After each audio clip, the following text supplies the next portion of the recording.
중국을 왜 하느냐?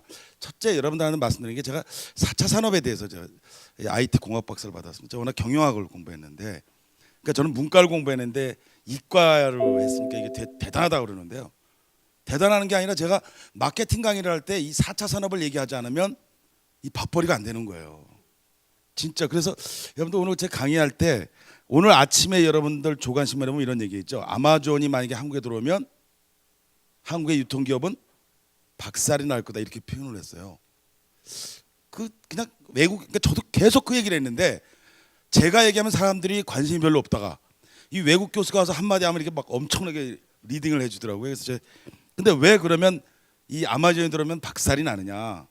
왜 넷플릭스의 옥자는 왜 CGV랑 싸움을 해야 되느냐?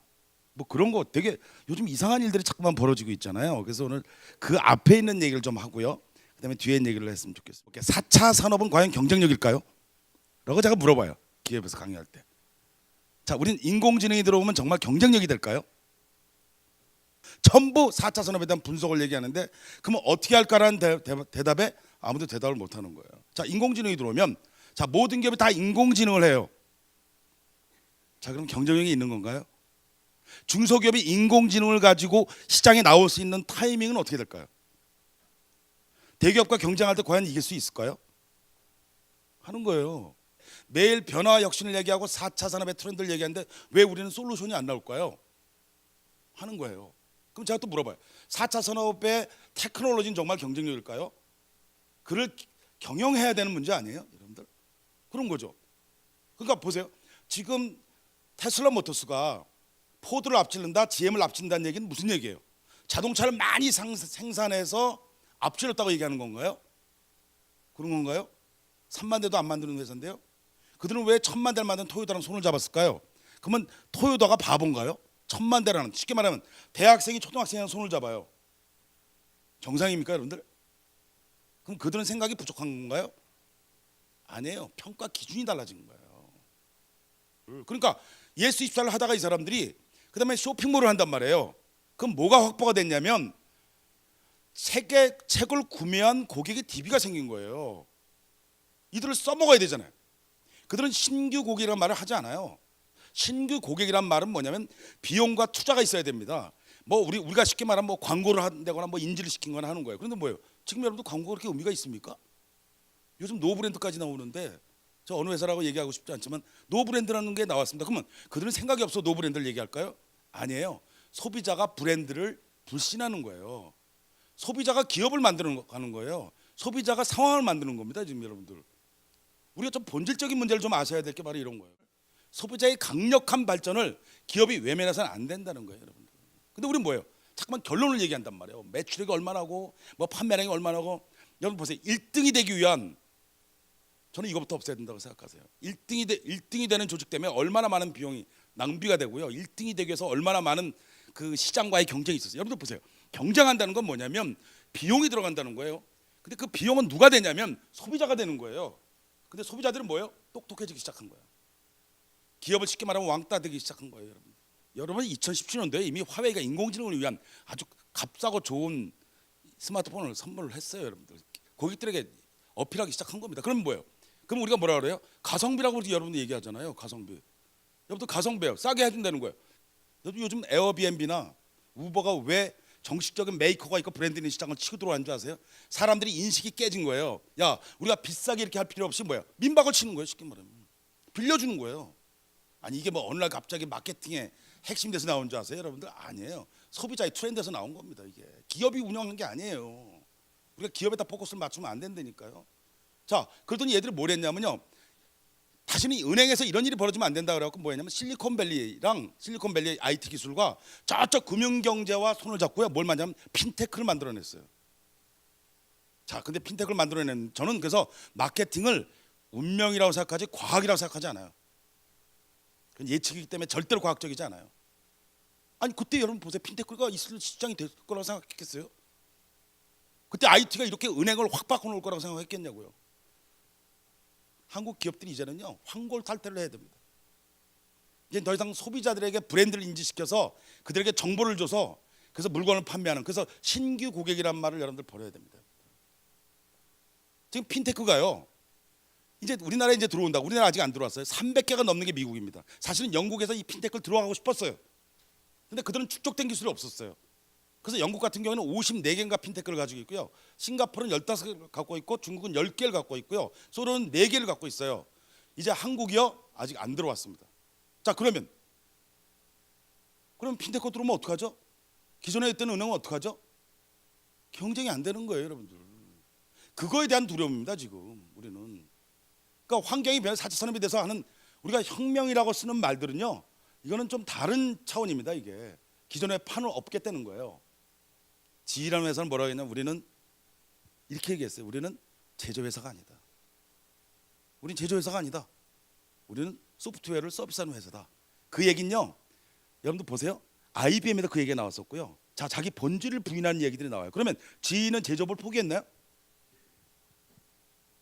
아니에요. 제조업에 소프트웨어를 들어간 거예요. 지희의 중장비가 망가지면요. 그들은 3월 인터넷을 통해서 바로 스마트폰의 담당자 스마트폰에 뜨게 돼 있다고요. 제조업을 포기한 게 아니에요, 여러분들. 우리가 지금 4차 산업을 분석하고 테크놀로지를 얘기할 게 아니라 우리가 할 수 있는 것들을 잘 빌려 써오는 능력이 필요해요. 제가 이 화웨이를 보면서 놀랐던 게 쟤들의 목적이 뭔지 알아요? 2020년대 애플을 앞서간다는 거예요. 그래서 여러분들 중국 내 프리미엄 폰은요 화웨이가 1등이 되어버렸어요. 얘들의 꿈이 있어요. 자 보세요. 그래서 이렇게 막 엄청난 걸 받고 있는 거죠. 근데 이 사람들 중요한 게 뭐냐면 축적된 기술에서 가성비를 끌어내고 축적된 기술을 통해서 사업의 본질을 바꿔가는 거예요. 네트워크를 하는 거예요. 이게 힘입니다, 여러분들 경영에서. 지금 늑대론인데 이게 뭐냐면 늑대 그 몇 가지가 있대요, 여러분들. 그러니까 우리는 뭐 맨날 주인의식 이런 거 가르쳤는데 얘들은 완전히 달라. 주인의식 갖고 얘기하면 뭐예요? 나중에 사람 보면 주인을 의식하고 다니는데. 보세요. 이들이 갖고 있는 걸 보십시오. 늑대는 어떤 기능이냐 했더니 예민한 후각이 있대요. 근데 저 후각이 뭔지 아세요? 시장에 대한 후각이에요. 그래서 뉴질랜드까지 들어가. 한 도시를 스마트 시티를 만들어버려. 왜요? 축적된 역량이 있기 때문이에요. 저건 못 들어와요. 그럼 스마트 시티가 들어오면 뭐 어떻게 돼요? 사람들 눈 껐어요. 스마트폰을. 화웨이 쓸 거예요. 오피스에 대한 것들을 화웨이를 쓸 거예요. 그러니까 엄청난 축적된 기술에는요 가격을 싸게 해주기도 하고 싸게도 팔기도 하고 모든 게 다 가능한 겁니다, 여러분. 부럽지 않으세요? 나 참 부러워요. 두 번째 보세요. 과감한 공격정신. 이 늑대는 과감한 공격정신. 그 쟤들은요 미국도 우습게 알아요. 오죽하면 2020년대 애플을 자기들이 이기겠다잖아요. 여러분들 애플이 어떤 나라 어떤 저 기업입니까, 여러분들? 전 세계를 쥐고 있잖아요. 우리처럼 감정적으로 이기려는 게 아니라 쟤들은 이미 애플을 상당 기간 연구를 했어요. 그래서 그들과 어떻게 경쟁할 것인가는 전략적인 방법도 가지고 있다는 거죠. 그래서 보세요. 그다음에 무리지어 단결심을 고취한다는 거죠. 그러니까 얘들은 뭐냐면 두 가지예요. 개인적인 역량과 조직적인 역량을 다 갖고 있는 거예요, 지금. 그래서 탁월한 인재를 얘들이 갖고 있다니까. 그거를 저 조직 안에 들어가면요 투자까지 마무리가 돼요.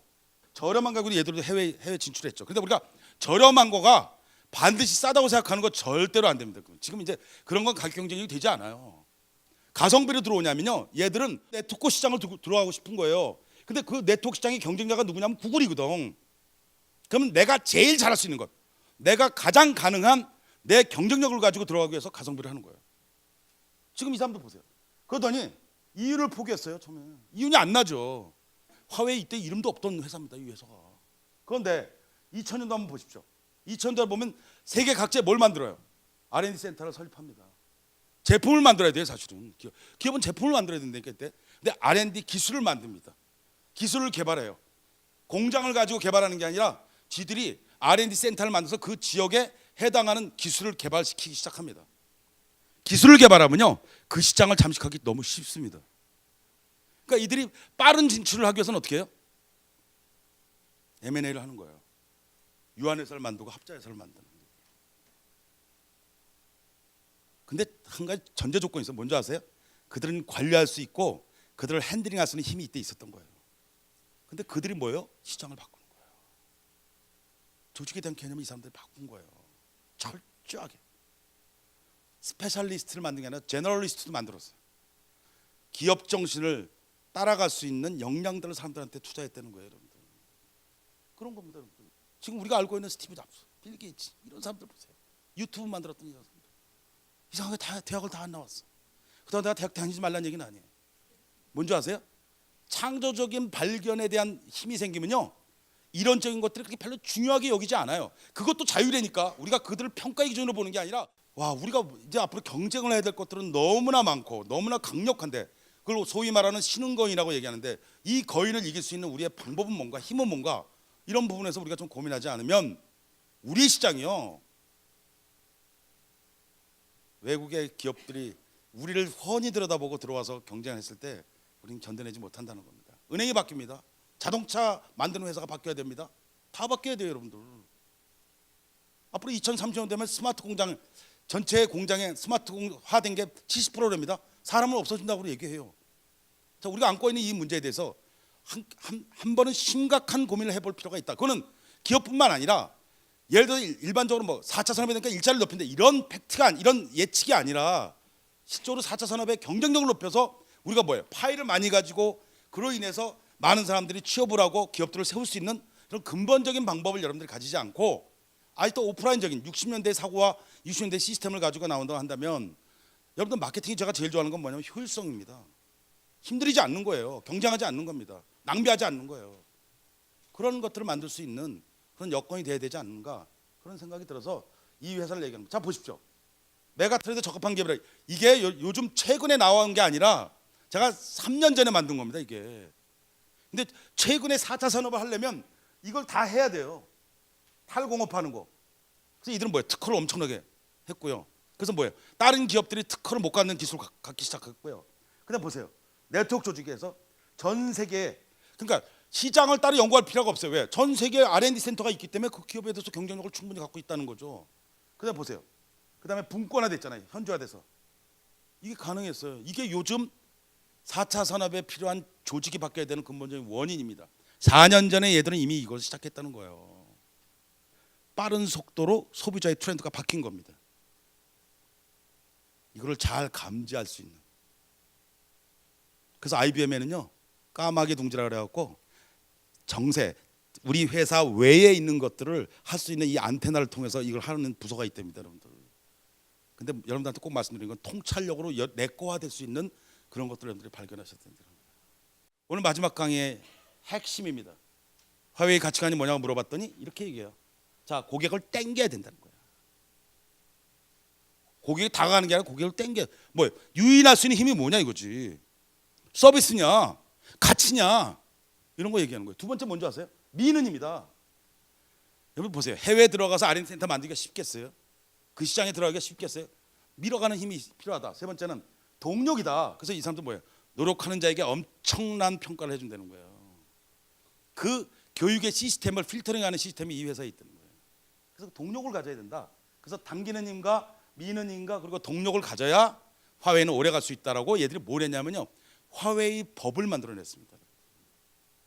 4차 산업은요, 확정된 게 없습니다. 정답이 없어요. 그래서 그 해답을 찾아가는, 그래서 기존에 있던 것만 가지고 우리가 나눌 것이 아니라 새롭게 다가오는 것들에 대해서 우리가 나눠서 잘 적응하는, 변화에 잘 적응하는 이런 기업들이 많다고 한다면, 중국뿐만 아니라 이런 차이나 시그널뿐만 아니라 뭐 유럽 시그널도 마찬가지고 전 세계 글로벌 시그널들을 우리가 장악하는 그날까지 여러분들이 함께 갈 수 있는 동력, 이런 걸 만드는 게 아마 이 세미나의 목적이 아니었나, 그런 생각을 합니다. 강의 마치겠습니다.